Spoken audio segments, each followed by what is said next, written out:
Good morning. It's Glenn McKnight, Alfredo Calderon, and Bill Joris of VSIG.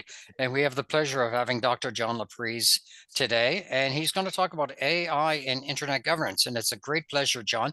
Welcome to our humble little abode. And let me just make sure my recording is going. Yep, it's great. Super, John, over to you. Thank you. Thank you. I'm glad to be here. Welcome everyone, wherever you are in the world. It's a pleasure speaking with you. I was hoping to have more of a discussion, but I'll do more of a presentation this morning. So today I'm going to talk a little bit about AI and internet governance. That's a topic that I've been asked to speak about. My background, I have a PhD in media technology and society.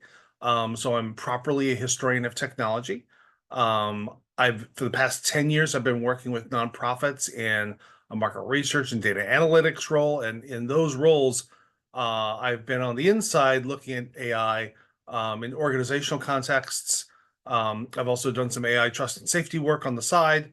So I've got both a historical and a practical knowledge of AI. I also hold a master's in data analytics. So I've actually built some very rudimentary AI systems. So I've got a range of experiences. So today, like I said, we're going to talk about AI and internet governance. And I think what I really want to share with you today, because I'm not going to really get into the bones of how AI works. There's a lot of people online who can talk about that and do it much better than I can. There's great YouTube videos for that. But I do want to talk about sort of the connections that I'm seeing between internet governance and AI, both historically, and then I'm also going to get into a few of the current challenges with AI, just to give everyone an overview, because I don't know where you are in your AI journey. But this should provide you an introduction to that, along with some supplementary YouTube videos to actually understand the bones of AI. So let's get started. So this is how loosely how we're going to talk about AI and internet governance. So I'll talk a bit about AI. I'll talk about AI and internet governance together. Some of their sort of drawing out some timelines about how the two technologies are developing and looking at their technological heritage, which I think is important and useful going forward in context. So AI, yeah, really useful, really powerful tool. I've recently just come off of a job hunt. I used it extensively while I was hunting for jobs to revise resumes and cover letters. I know that the organizations I was applying to were using AI to sort of sift through resumes. So it's something that is being used a lot in the private sector, also in the nonprofit sector, and in the government sector as well. I mean, for most of you, I'm sure you know the private sector probably adopts technology faster than is the fastest technology adopter by a sector. Then comes nonprofits, then comes government. So it's filtering through, but it's filtering through fast. And part of that is because with the emergence of ChatGPT and other large language models, LLMs, it's become available to the public. And this is really important. If you think back to, at least for internet access in the US, you had America Online, which is sort of a very early sort of like, oh, the internet's available to everyone. The emergence of web browsers in 1993. And then later on, with search engine technology, you know, the advent of Google really sort of opened the eyes of the public to the possibilities. And things like ChatGPT and making large language models available, both language, but also the visual, there's sound, all these kinds of AI tools that are now something you can just interact with on your browser and anyone can do it, has really changed the game for AI. What I will say about AI and where it's at right now in terms of practical use is that I use it as a drafting tool only. It is never the thing that I use to produce a final product. It still has too many issues, and you still have to look over its shoulder to make sure it's producing what you want it to produce. So I would strongly recommend that if it's a great drafting tool, it's a great creative tool, but don't let it produce your final product. Always do a final full edit of anything that's produced by AI to make sure it's exactly what you want. Um, AI is rapidly evolving. I mean, ChatGPT goes through a new iteration probably every 6 months these days. Um, and every version is significantly better than the previous one. This is a real game changer, and part of the issue with this is that um, uh, the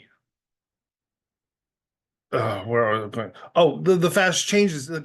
We aren't necessarily it may be fate, as I'll put my historian of technology hat, it may be changing faster than we're really ready to accept the changes as humanity. Things are moving along really, really fast. And I think this is what, for me as a philosopher of technology, it's one of my big concerns, is the rate of technological innovation and whether we are able to use tools that evolve that quickly. Because I think they're evolving too fast or faster than our wisdom is developing for using those tools. So we need to be very cautious, I think. Um, so AI governance itself is in its infancy. You see initiatives both in the US and in Europe largely, and also in China, to put some guardrails on AI. But as we'll get to, the emergence of AI and what we're thinking of as the AI industry is much more decentralized and much more, and the private sector is much more involved in it than, say, the internet when the internet was coming online. So there's some significant differences there. And because the private sector is so heavily involved, it's making governance a little bit tricky. Plus, again, the rate of change in AI is a real problem for government because government does not move fast, especially when it comes to regulation. And so right now, I think AI is outpacing the ability of governments to really regulate it effectively. They are aiming at a moving target constantly, and this is a challenge. And so some of this may sound familiar to you because in the early days of the internet, these were some of the same things that were happening. You think of going from dial-up to broadband to web browsers to um, search engines, and things were not evolving quite this quickly, but things were moving pretty fast. I mean, it was a big sea change when you move from dial-up to broadband. It changed the experience. I think we're sort of in the same sort of ramp up of capacity. It's just much, much faster. So, yes, If I may, Glenn. you're mentioning that there's a timeline gap difference between any technology that comes along and the governance to put the rails on it. So which organizations are out there that say, hey, this has real problems, this, or it could potentially have problems? Do we have anyone identified in obviously it's not private sector, but is Hmm. there any government people or any not-for-profit people that say, wait a second, we need to rethink this or actually have some kind of precautions? Yes, and we'll get there. Okay, But sorry. but no, it's okay. But to begin with, a lot of those people are located in, if they're in the government, they're in the EU government or the US government or the Chinese government. And outside of government, there's a lot of private sector organizations. And there's actually, I'll be showing you a cool map and tool that Oh, thanks, John. the AI community uses to track this, which would actually, I will suggest, is something that we might take back into internet governance as a useful visualization. I really love it. But I haven't seen the same thing for internet policy. So anyway, so next one, issues. So I'm going to just touch on some of the issues of that surround AI. So control. So who's managing the AI? When you use ChatGPT, what is OpenAI getting from you? I mean, when you use a search engine, Google's collecting data on you. When you're buying from Amazon, Amazon is collecting from you. What is OpenAI collecting from you? So who's controlling the AI? I think if I'm putting on my science fiction hat and looking at the way science fiction authors have written about AI, and there's a very long history of science fiction authors sort of looking at AI and exploring different avenues, I think some of the most insightful ones are some of Neil Stephenson's work, and the idea that at some point, probably in the near term future, we will all have personal AIs that are loyal to us, and they will act as our personal agents interacting with the world, the online world especially. I mean, already I work in market research, and there's a lot of AI is a really big topic there, both for generating synthetic responses to surveys and also in terms of chatbots and in terms of interactions with survey participants and interview participants. So, and just using AI to interpret data. Um, there's a there's a lot there.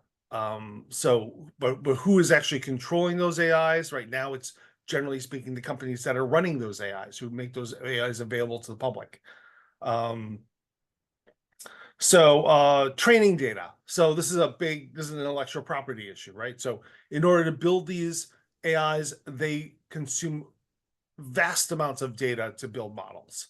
And where and who owns that data is really important. Um, there's so if someone owns that data, are there copyright issues? Um, where the data comes from, it's still, as always, garbage in, garbage out. And I'm going to speak really loosely about garbage because um, even if we think about language, so if you are generating an AI, if you're building an AI using English, um, you will have a different AI experience than, say, if you are using an Inuit language, right? So a lot of Inuit languages use like 30, 40, 50 words, 200 words for snow, right? Your AIs can be really good about talking about winter. But in English, not so much. So the language matters a lot. I mean, this is an issue that I've seen reported on regarding Chinese AIs, because a lot of AIs are trained using data that's sort of scraped off the internet. Um, if the many Chinese AIs are trained using data scraped off the Chinese internet, which is filtered by the Great Firewall. And so their AIs come to very different conclusions than Western AIs because their source of data is filtered in a way that is acceptable to the Chinese Communist Party. And so certain topics don't get mentioned, certain topics are changed. So their AIs are built on a different worldview. And so when you compare results between their AIs and certainly Western AIs, you may get different answers. In fact, you probably will in some areas. So where the training data is coming from and who owns it, big issues. And in fact, we're seeing in the US, we see already the beginnings of some lawsuits regarding, you used my intellectual property, um, you used my literature to build your AI, or you used my music to build your AI, and I want to be paid for it. Trust and safety issues. So there's a whole bunch of them. I'm going to just talk about a few of them. So hallucinations. So this is AI is just making up data. I'm sure we've all experienced this when we're using large language models. We choose the AI just makes up data, just makes things up. This is one of the things you encounter when you're like for me, when I was revising a resume, it would just make up the fact that I created some brand new project, or my sales acumen increased sales by 50%, which I've never claimed that, right? So it just makes things up. So you got to watch out for hallucinations. Awareness. So this is a bugaboo for a lot of people in the AI spheres. Like, how do you we talk about AI here, but there's also this idea of AGI, which is artificial general intelligence. So right now, AI tools are, generally speaking, limited to a particular narrow task or narrow range of tasks: language, pictures, music, playing chess, right? AGI, however, is sort of the goal of the next level where an AI is doing multiple tasks. Um, and one of the things is you build layer upon layer of complexity within the AIs. When does the AI gain awareness? And what does that awareness look like? Is aware AI going to be hostile to humanity? Is it going to be friendly to humanity? Is it going to even care about humanity? Um, there's a lot of, and again, there's a lot of writing out there about the philosophy of AI, and I won't get into, but right now it's just sort of like, how do we figure out if AI has gained awareness? Um, Deception. So this is sort of hand in hand with unintended consequences. So how do you know when an AI is lying to you? And I want to put this in a non-pejorative way. So let me suggest that when you're building an AI model, you are setting certain goals for it. And say you want to well, a classic example is write Hamlet, right? Um, and if the AI is recognizes that the users are looking for a particular sequence, it may either shortcut the system or do something else that um, violates the rules for what you have set up in order to get a production of Hamlet. So it may not. So, for instance, if an AI has access to the internet, it may actually not produce a Hamlet on its own. It could go out and grab a copy somewhere else, change it a little bit, and produce it for the end user, which is not actually what you want to do because you're trying to train it to actually go through the steps and reproduce Hamlet word for word. But an AI may see that the goal is simply produce that end result. So um, you have to be careful about this deception and whether or not the AI is like telling you what you want to hear, or just what the end result is, or is actually going through the full range of steps that you want it to. And a lot of this falls on people. Um, when you're training AI, are you giving it good instructions? Um, are you not leaving any loopholes? If you remember the tale, there's a fable about sort of a well, genies and wishes, right? So you ask for a wish, and the wish is always twisted in some way that you didn't anticipate, but you get the result. It's just not the way you thought it was. This is a problem that people who are dealing with AI are thinking of all the time. It's like, yeah, I'm getting what I wanted, but is it really what I wanted? And you have to sort of like poke and prod the AI to make sure that you are. And finally, users, right? So it's one thing to have a bunch of computer scientists work with an AI to optimize it and make it better. It's quite another thing to put it out there on the front face of a website and have it interact with the public, because the public doesn't have the same guardrails that an AI researcher does. And so trying to ensure that the AI is safe to play with people who are not experienced with AI is a challenge. Getting the AI to do things like, produce work that is either illegal or uh, offensive. The AI doesn't know better, doesn't know. It's just doing what the user asks. So trying to build guardrails into AI so that it doesn't produce work that is problematic. So those are a few of the issues in AI, and there's a whole bunch of organizations, we'll get to it in just a second, that are actually exploring these, and they offer courses and certifications in AI trust and safety. It's a really big topic. Yeah, so let's look at timelines. So AI timeline. So on the left here, we've got for the internet. On the right, we have AI. So we have the Internet Architecture Board founded, we have AOL, we have the IETF, ISOC, Mosaic, the first web browser, ICANN founded, Google, and of course WSIS in 2003. And that's a 21, that's a 25-year span from the founding of the Internet Architecture Board to WSIS. And I will say that as a historian of technology, you know, the history of the internet goes back to the 1960s in the US. This is just sort of like the most open public facing, because for many years before 1979, it was in defense and US academic network to connect computers with varying protocols. And it's a far cry from sort of like the World Wide Web we have today, right? So all told, it's probably a 40-year history that I'm showing here, and we're not even talking about, you know, the post 2000 sort of universe of the internet with social media, social network effects, all sorts of things. You know, the TikTok generation. So all of these things.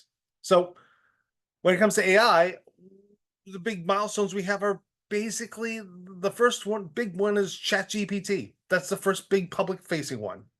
I mean, you can go back a few more years. I think it was what 2015 or so when you had AI beating chess masters, and recently, just a few years ago, that AI beat Go masters.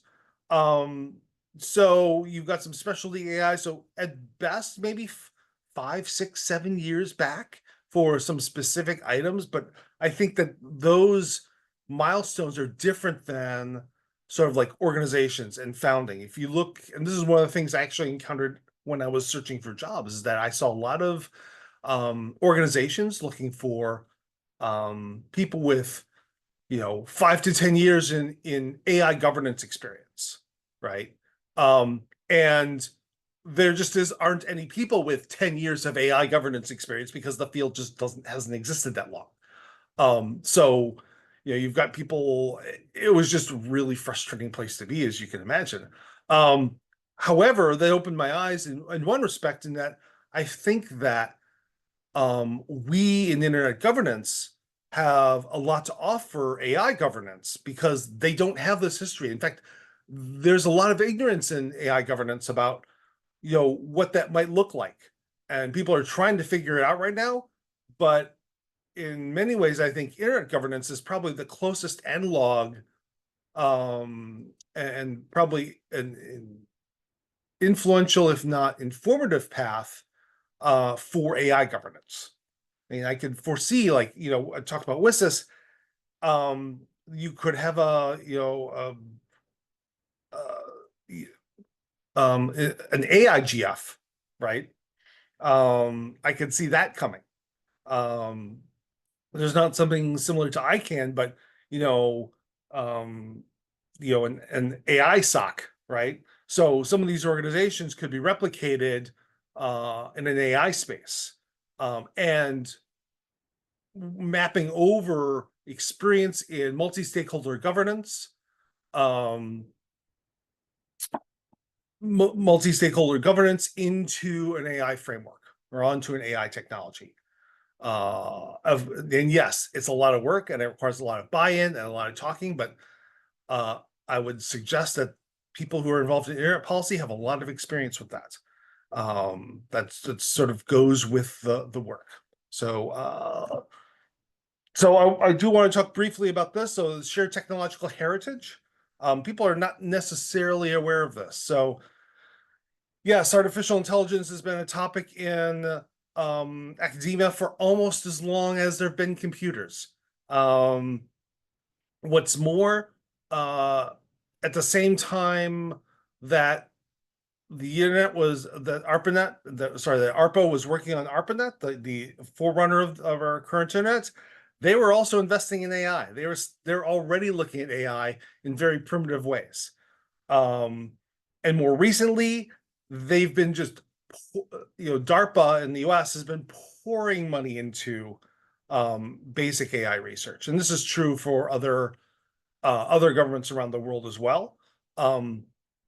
But with AI in the US especially, because of the size and scope of the tech sector, you've got DARPA, and DARPA's been funding both academia and private sector organizations to do research in AI. So you have a really robust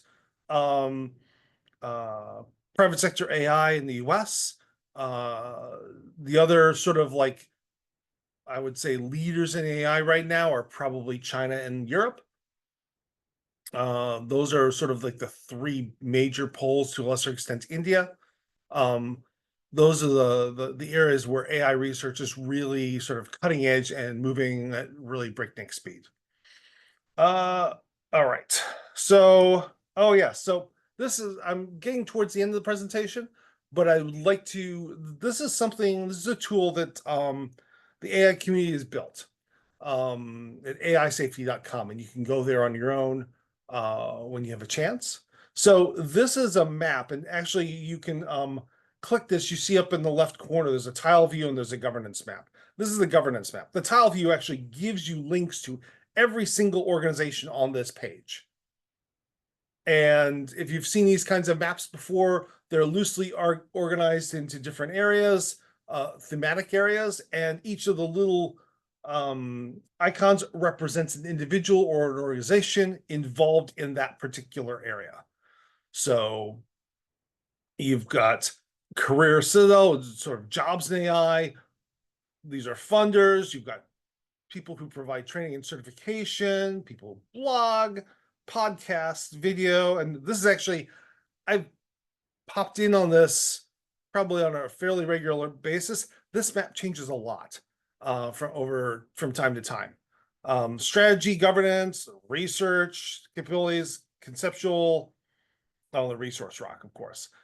So I've been sort of over here. You can go over to the what is it? The effective altruism movement. AI safety is one of their main concerns. I would say definitely one of their top 5 concerns, because they're afraid of the existential risk that AI poses to humanity.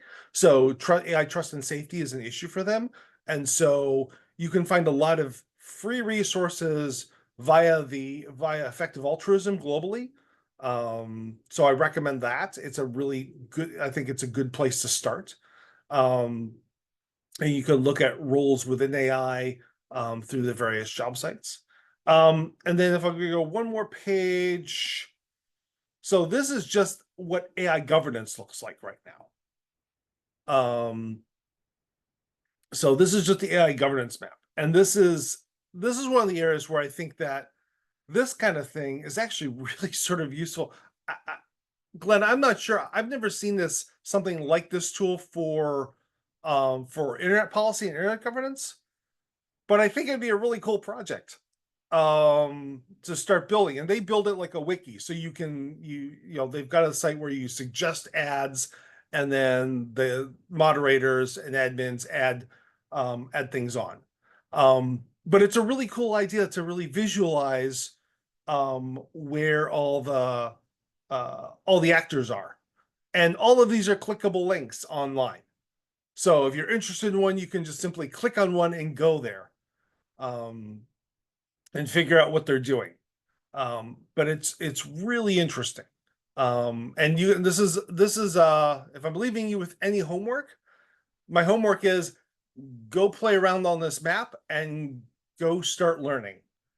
All of these have AI resources, free AI resources in many cases. So go out, explore, learn, and figure out where you fit into AI, where you fit into AI governance, where you fit, how you can apply your internet governance knowledge to AI.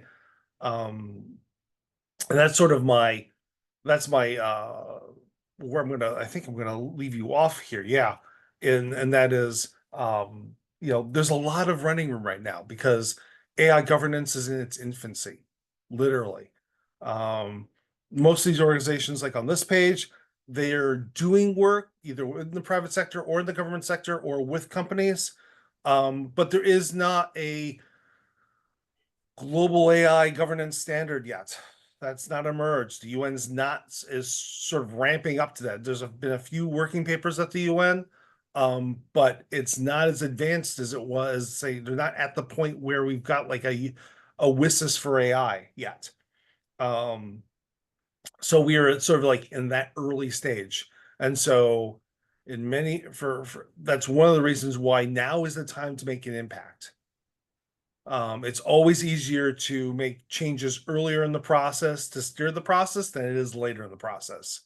Because once it's later in the process, you've got more actors involved and you've already got momentum. So my suggestion is if you're interested in this, get some knowledge, apply your expertise, and roll up your sleeves and get involved. And this provides you a really good roadmap for places that you can start getting involved because there's a shortage of experienced people and they are always on the hunt for people to help out. So with that, I will thank you for your time today. I hope this has been helpful and informative. You can reach me here. Just if you're contacting me, make sure that you mention that you saw me via the virtual school and internet governance. And so I'll know who you are. But I'll be happy to respond and take any questions. Thank you so much for your time. Great. Thank you. Thank you so much, John. The first question is going to come from Alfredo. And when you're done, Alfredo, I have a bunch of questions as well, and perhaps Bill as well. So I'm going to turn it over to Alfredo. Thank you, Glenn, and thank you, John, for the interesting view on your perspective of AI and internet governance. Now, my question is related to looking into the future, and you mentioned something towards that in terms of the framework that could come out of having different groups or organizations get together, like VSIG and so forth. Now, my question is, if that doesn't happen soon enough, we're going to have a sort of a mixed world with different regulations and policies in place, which is something that is happening right now here in Puerto Rico compared to the United States. Some states and some countries will be more stringent, more regulatory, more limiting into what can be done with AI. So Yeah. what are your views on that moving towards the future? Thank you. Yeah. Thank you. Thank you for the question, Alfredo. It's a good one. What I would say is that AI is a very powerful tool. And it is likely that in a more highly regulated AI environment will restrict the evolution of AI in that environment, as compared to a less restrictive governance environment. And so if you're competing, the AIs that are developed in the more restrictive environment will be less advanced than the ones in the in the more restrictive environment will be less advanced than the ones in the less restrictive environment. And so if you're thinking in terms of competition between AIs, what you'll see sort of like, if you think back to the Cold War and science and technology in the Soviet Union versus science and technology in the West, both sides will be developing new emerging technologies, but the Western technology is with less restrictions and less restrictions on thought and interaction will be advancing faster. And so in the marketplace of ideas, it's those technologies that were in demand. And similarly, in an AI situation, if you're asking me to look in the future, it's the AIs that are going to develop in the less restrictive environment. Now, what I would say is that that's one reason why you want to create these global compacts around AI, because in a competitive environment, that's certainly true. But if you set global guidelines for what is acceptable, there's no outside space to compete, right? You're not competing against everyone else. It's like Formula One racing, right? Everyone's got to abide by the rules of the race rules, but within those, you can modify your vehicles as much as you want. It's the same thing. So getting in place global constraints is really important in order to set those guardrails, because absent those guardrails, I think you'll get some runaway technological innovation, Yeah, which thank. I would say is, to my mind, not necessarily. It's I think it's a very dangerous thing. Yeah, yeah. So Glenn, before we, I give you the mic. So John, as a follow-up, there's a lot of commercial uh, software companies, the largest ones, Microsoft, Google, Apple today is going to give their announcement of the Apple Intelligence tool Mhm. that they're going to have in place. So do you think that's creating sort of a uh, fragmented access to tools of artificial intelligence? And what you're talking about, that we should have a framework that will allow more people to innovate within the use of artificial intelligence and having it available for the general public, which is one of the missions of at large, having tools that are Yeah. available for everybody. What's your view on that? Thank you. Yeah, I think the tools are going to be available to everyone. I mean, I've got a new Google phone here, and it's configured for AI. So, I mean, I think that that's the direction we're moving. But then again, I'm in the U.S., a very affluent country. I'm in a very, I'm certainly, globally speaking, I'm in the 1%. Um, I think if we're thinking globally, um, this is really problematic because AI is going to be getting better and being more available globally, but not equally globally. Um, and that's a challenge. Now, and there'll be places that, if you don't have the most up-to-date version of your Google phone or your Pixel or your iPhone, then yeah, you may be behind the eight ball when it comes to, or you may be behind in AI. You may be ill-equipped to interact with AI. Um, in some places, even today, it's sometimes hard to determine whether or not you're interacting with an AI or not. Um, so yeah, if I sort of expand the framework a little bit, it's really problematic, especially in the global South. Um, it's one thing to be in Europe or the US, or any of the developed the industrialized world. It's quite another if you're still struggling. And I think AI will likely exacerbate those differences. Okay, so Alfredo has given me the thumb to. I'm going to drill down a little bit because you mentioned about rich countries and AI. AI.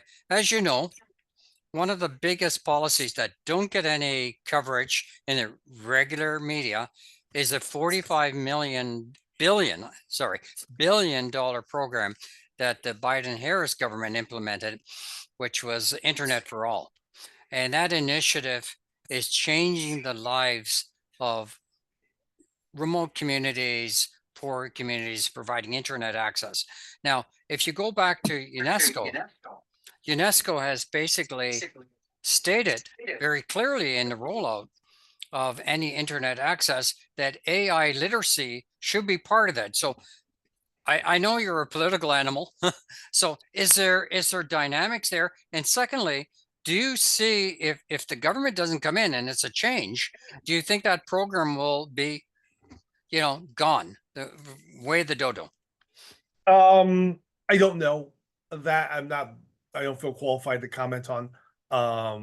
It's a new government may have completely different priorities, and it Mm. may just be something that's just not noticed and everything. I don't know. So I won't hazard a guess there. I'm sorry, Glenn. Your first question was more about the Yeah, the money that's being provided stateside yeah. for Internet for All. Uh, are you aware if they're doing any kind of Oh, AI literacy with it? Because UNESCO has recommended that yeah. as a strategy. I'm just wondering if they make that a I'm criteria. not. I am Okay. not aware that they're doing any AI work. Again, I suspect they're not, just because government does not move swiftly. So it may be in there, but it also may not be, because the government's just sort of like still playing catch up. One thing I didn't mention in the presentation, that is, and you talking about this, and I'm thinking about the focus of the curriculum in emerging technologies, is that one layer that I didn't mention in the presentation was the impact of quantum computing. I know Alfredo was mentioned blockchain in the chat, but I think quantum computing is probably the next sort of like exponential leap forward, um, as it were, because right now the way AI it works is that you're running a whole bunch of virtual machines and you're building a model and you're altering variables within the model rapidly in successive iterations, and that's all to basically optimize the model. Well, quantum computing offers the opportunity to not just change the model, but to run multiple models simultaneously on an architecture, and um, uh, and basically come to working models much faster. So layering quantum computing onto AI is another sort of huge break in the technology, a huge acceleration of that technology. So that's if I'm looking forward, that's the big technological difference that I see coming, and that is the integration of quantum computing into AI. In fact, Alfredo, you had a speaker in Spanish on quantum computing as well recently, right? Yes, we did, and he has the same point of view that John has, and the future is in quantum computing. The thing is that it's so expensive to create that infrastructure, to do Yeah. all this, and the energy consumption is also a big issue. Yes. Well, so Yeah, and so it's in reasonably speaking in the US, that is Google, maybe Meta, well, sorry, I should say ABC, Meta, and whoever the US government happens to be funding it in the given day, because I know DARPA is throwing loads of money at quantum computing as well. So and they're the ones who have, in any technological race, there's you've got the people, you've got the technology, and you've got um the technology in terms of like the ideas, the theory, but then you also have the hardware that you require. And the US is actually still in the lead on all three of those areas, having access to the hardware, the people, and the resources to push that forward in a way that other countries simply aren't. So, and that kind of success breeds its own success, because then if you are a AI researcher or a quantum computing researcher, then you want to come to where the resources are available. And that means the US acts as a magnet for people who are interested in that work, if they can leave from wherever they're at. Bill, if you don't have a question, or I'll give you a chance. I have another question for John. Go ahead, Bill. Yeah, I've got a comment and a question, totally unrelated to each other. Okay. The comment is on whenever you have a new technology that's enormously expensive to develop, there's a huge advantage in having a really big economy, just so that you have the access to the funds that are needed. And that in many ways is the US advantage. There's just more money sloshing around. Totally unrelated. One of the things that I guess it concerns me is the word when we talk about AI governance, pardon me, is how we avoid some of the problems that I've seen on internet governance, where you have a governing body that suffers from what's the term? Regulatory capture, where the people being regulated Right. end up basically in charge of the regulatory Yes. agencies, and they turn in, basically it goes from being a regulator to being a Rubber stamper. a trade association, if you will. Right. And that's I'm not sure how you go about doing that and making it robust enough to keep it under control, especially with something like AI, where there is such an enormous demand for people with any kind of expertise, that Mm-hmm. finding people who are both expert and not currently employed by the groups that are willing to pay enormous salaries to get that expertise is going to be a challenge. It's Yeah. I'm not sure it's another one of those. I'm not sure there's a short-term solution other than putting lots and lots of money into the education pipeline to increase the number of experts. Yeah, I think, the the regulatory capture is a big problem in a lot of places. And I think the solution that we've arrived on to avoid regulatory capture is to try and set up regulators and insulate them as much as possible from the industries they're regulating. To the extent that regulators are divorced from the entities they regulate, they tend to make better regulation. But that's really hard to do. In our economies, our political economies, where money and power and influence are so easily traded commodities, it's really hard to it's really hard to find people who are sort of above it all, and that's a challenge, and I don't have any solutions for it. Sorry. If I did, I'd be a lot richer. Oh yes, so would we all. The Yeah. closest I have to a solution is finding people who've already managed to get rich and retire. Yes. You know, those are the those are your best shot at getting people who aren't Yeah, people who don't care about making money anymore, accruing power anymore, finding those individuals. Yeah. yeah. Let me jump in on. It's related to what Bill was asking.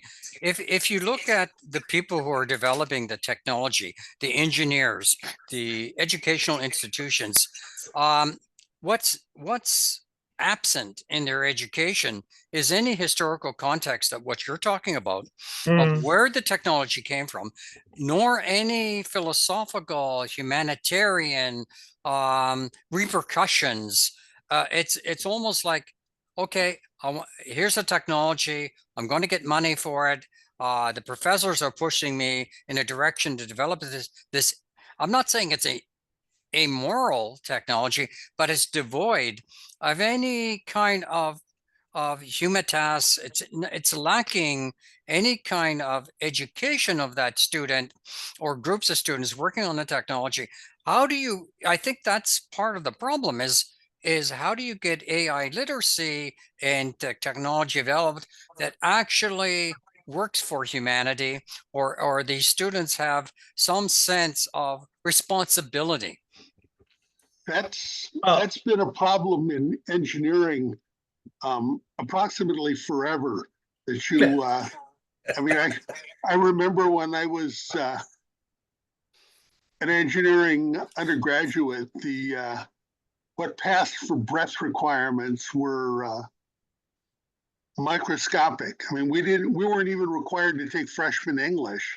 It was just really minimal expectation there, and that may be the place to start, is just demanding that all those future engineers, whether in IT or probably it would be good for anything else, get a little broader understanding of history, culture, et cetera, at length. I mean, obviously, there's so much to learn that you can't do as much as might be desirable, but we could do more than we're doing at the moment, I think. I think we can, but I think it's also becoming harder to do more. With the advent of, coders these days don't need a degree, they need a portfolio, and they can pick up their coding skills online through, things like Coursera, right? So you can learn to be a coder on your own, and those programmers are the same people who are going into AI. You don't necessarily need a PhD in computer science to work for, say, OpenAI. If you're a skilled coder, you can find a job there. And if you're to be a skilled coder, you don't need a college degree. And one of the things about college is that, yes, even to Bill's point, yes, in some disciplines and some degree programs, there's basic lip service given to sort of a liberal arts kind of background. But if you're coming out of like a Coursera background and you're just building skills, it's like, yeah, no, you don't have any of that foundation. The foundation that you have is what you've acquired during your high school years, right?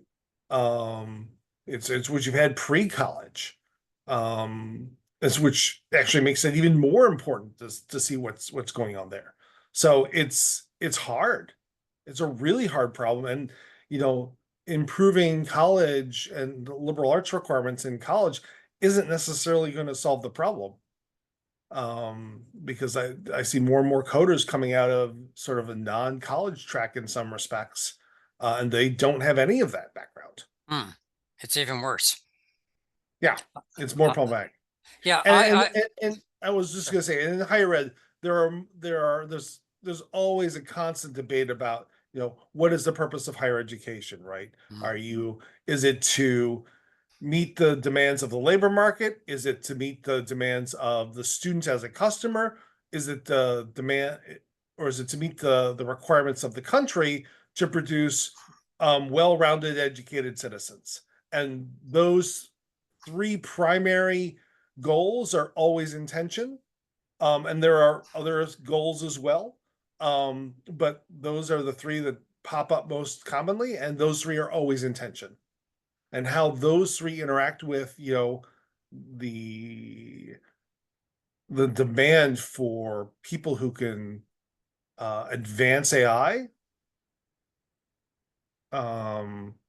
Often good citizenship falls afoul of people who want to get jobs and companies that want to put AI researchers to work. So it's a tough battle. It is. I sat on a committee of IEEE and the UN, and we created a series of technology based on the SDGs, the Sustainable Development Goals. And it was an interesting group because we had to create this working prototype. One was on short distance communication, one was reliable electricity, and the other one was on patient records. So we worked, and it was a combination of not-for-profit organizations and engineers. And the idea was to communicate with each other so they can get the German world Weltanschauung, the worldview from each of them. So it sort of in theory looked pretty good idea that, that each of them learned from each other. But it was interesting. I was on the reliable electricity working group, and I mentioned about a group I work with called Native Wind, which was doing wind implementation through the Midwest. And they're actually native from the Sioux reserves in northern United States. And I mentioned about in the Hopi reservations, they do not capture the wind. The capturing the wind is a problem. Mm. And they, without a blink, John, they said, "Are you stupid? What's wrong? What's wrong with these people?" Like the lack of empathy and awareness that, well, they want power, don't they? You know, like no consciousness. And I think it's, it's extremely difficult to, and I, even lawyers have an extra course on ethics, which is an oxymoron, right? Like, how do you get these people to relax a minute, because they are inundated by a world that said, this is the way you got to do it, and this is the goal, to make lots of money, like Elon Musk and all those others. And you could say these people are not all that bright. They don't have they lack a moral compass, and it's a string. It's going to be incredibly hard. Yeah. Uh, Yeah. And, in some respects, you're sort of seeing that in sort of like in US political culture, and like the whole tech bro phenomena, right? These are people who highly skilled technologists. Their empathy quotient, though, is lacking. Yeah. And it's interesting because as you go back, even like you said, got to go all the way back to primary school. The kid that gets all the marbles is the kid that beats everybody up. The empathetic kid, you know, we don't pay really high salaries to people who go into industries that are empathetic. It's just, And yet, and I say this as someone who's recently come off the job market, is like people with those social skills, with that high empathy, those are the people that everyone wants to hire. this is, we're ran out of time, but I think that's a great way to conclude it, because not just the fact what you said, use the tools, not as a final product, get your act together, use the map. But like you said at the very end here, is combine your resumes and your work experience so that you're a holistic person. So, which I think could be really prudent. Now, the last thing I'm going to ask for you, John, is I think I gave you an ID and password into the course. I'd like you to take a look at the content of what we did in our emerging technology, and if there's any resources we should add, and what is not very good, we can eliminate. So I'll get that to you. Excellent. Thank you so much, John. This recording will be provided on our playlist, and the students will have access to it. So we have over 200 recordings now, and almost 2,000 students that have been going through this program. So this is a really valuable contribution to what we're doing. And thank you so much for filling in today, and happy to talk to you in a year from now with maybe another group, and you may have a different perspective. Money is good. Great. Well, thank you so much for having me, Glenn. Great. Thanks again, John. Thank you. Bye-bye. Bye-bye.